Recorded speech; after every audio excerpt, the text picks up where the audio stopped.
কি চাইলেন মায়ের কাছে? মায়ের কাছে চাওয়া একটাই, শুভ শক্তির উদয় হোক, অশুভ শক্তির বিনাশ হোক। 26-এর নির্বাচন তৃণমূলের বিসর্জন। কালকে গতকাল অভিষেক বন্দ্যোপাধ্যায় আসছে, কি বলবেন? দেখুন, অভিষেক ব্যানার্জি আসবেন, সভা করবেন, চলে যাবেন। বীরভূমের মানুষ নিশ্চিত, ডেটও ফাইনাল হয়ে গেছে। আর 4 মাস পর এই সরকারের বিদায় আসন্ন। মা তারার কাছে যে কোনো দলের যে কোনো সৈনিক আসতে পারেন, কোনো অসুবিধা নেই। মা তারাও জানেন, মা তারাও শুভ শক্তিকে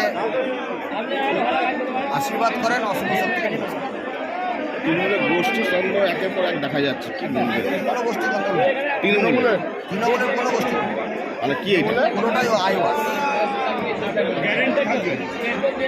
এর আগে তো আপনার একবার লিস্ট প্রকাশিত হয়েছিল, কিন্তু আবার কালকে প্রকাশিত হলো, কি বলবেন?